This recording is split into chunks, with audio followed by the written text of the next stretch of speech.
Section 13E fosters inclusion. 13.27 Organization Culture Climate.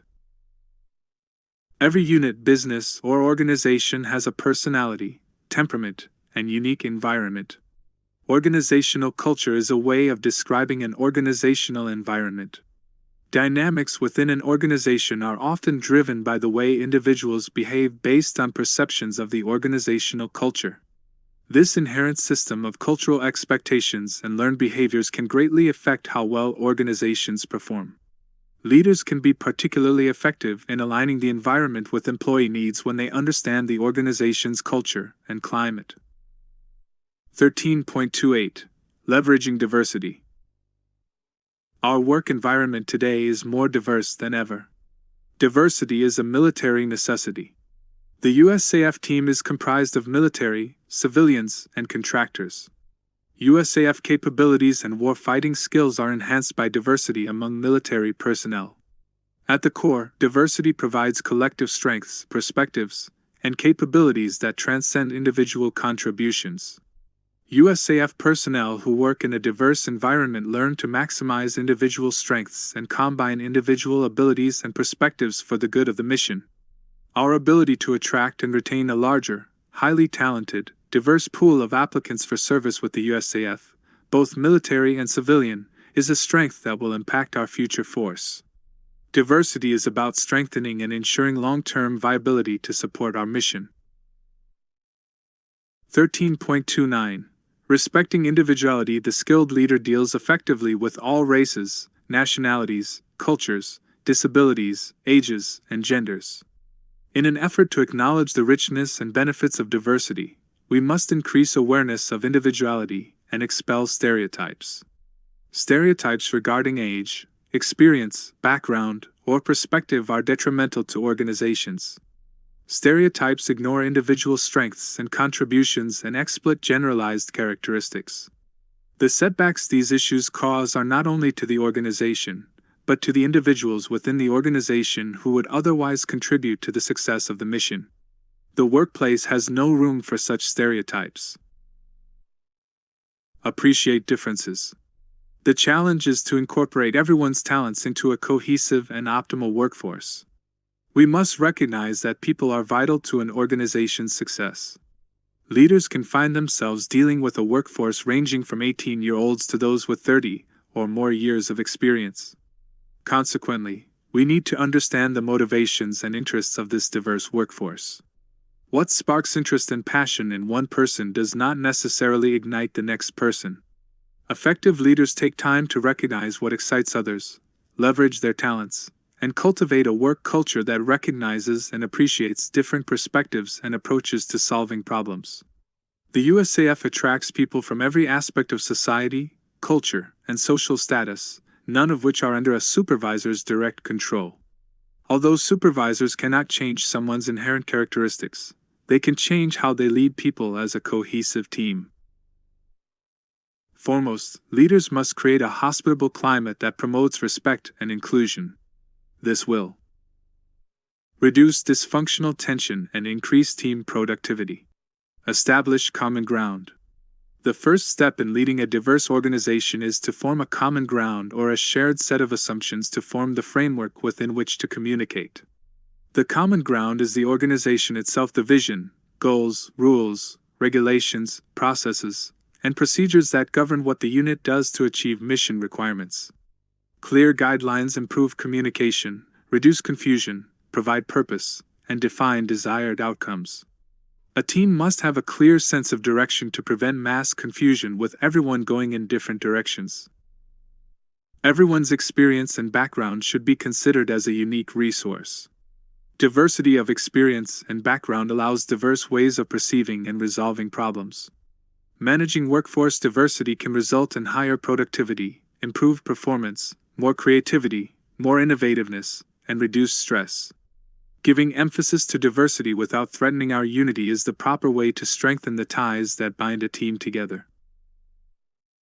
Industry studies have consistently revealed that heterogeneous or diverse groups are more innovative than homogeneous groups because they view improvement opportunities from multiple perspectives. Managing diversity is determining which differences matter in enriching a product or service. Productivity is an outcome of respect and inclusion.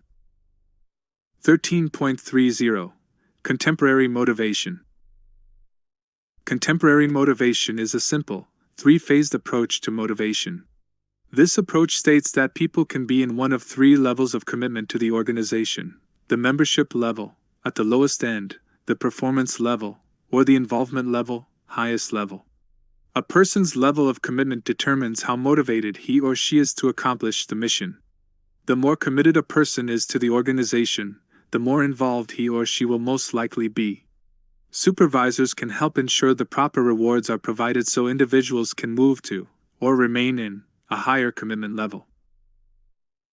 13.31. Organizational norms. Similar to recognizing employee commitment levels and organizational culture, organizational norms can affect employee motivation and behaviors. Understanding that norms exist can help leaders address and determine how to adjust organizational norms that can, in turn, align employees' motivations on a behavioral level. Positive norms support the organization's goals and objectives and foster behavior directed toward achieving those goals. Norms that support hard work, loyalty, quality, and concern for customer satisfaction are examples of positive norms. Negative norms have just the opposite effect. They promote behavior that works to prevent the organization from achieving its objectives. Negative norms are those that sanction criticism of the company, theft, absenteeism, and low levels of productivity. Employee motivation and organizational norms. To be effective, operational managers, leaders, and supervisors must learn to instill positive norms to properly motivate airmen. If a military member's behavior does not support positive organizational norms, the supervisor needs to determine the underlying reasons.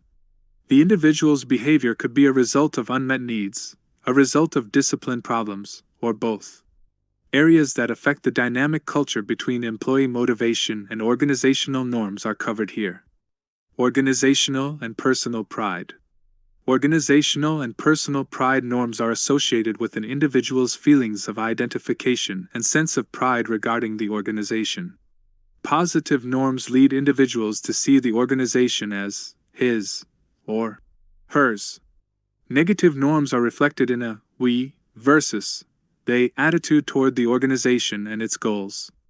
Often friendly competition among military organizations can help units become better at their missions and exhibit greater morale and motivation in a positive way. However, if competition hampers the mission and leads to reduced morale and motivation, competition would be considered to be a negative norm. Teamwork and communication.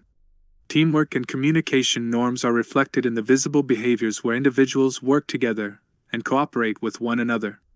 Positive norms promote sharing of information and working together to achieve common goals. Negative norms foster individuality, secrecy, and the belief that success is achieved by an attitude of every man for himself. Leadership and supervision. Leadership and supervision norms can enhance or hinder organization contribution and productivity. Positive norms result in supervisors assuming the role of subordinate helpers, trainers, and developers. Negative norms cause supervisors to assume more active roles, like constantly policing and monitoring airmen. Profitability and cost effectiveness. Profitability and cost effectiveness norms determine behaviors with respect to profit and cost consciousness. Positive norms encourage people to save money and reduce costs. Negative norms foster a lack of concern for bottom-line performance. The saying, "It's good enough for government work," is a negative norm that our USAF cannot accept. Customer relations. Customer relations norms result in individual behavior that affects the manner in which a customer is served. Positive norms are directed toward maximizing customer satisfaction. Negative norms lead to viewing the customer as an obstacle to be avoided. Each organization must cultivate a culture that helps develop positive customer relations to ensure our nation can meet any challenge in the most effective manner. Innovativeness and creativity. Innovativeness and creativity norms determine, to a large degree, whether original and creative behaviors are supported and encouraged. Positive norms lead to the stimulation of new ideas and positive change. Negative norms support the status quo and discourage experimentation. In today's environment, we all must encourage everyone to bring innovativeness and creativity to the table to meet the dynamic threats that terrorism has brought to our shores. Training and development. Training and development norms are essential throughout our careers as we grow and cultivate future leaders of our USAF. Positive norms in this group encourage training and view development as essential to the ongoing operation. Negative norms treat development as a non-essential aspect of the operation. Airmen are constantly training to become better equipped and prepared.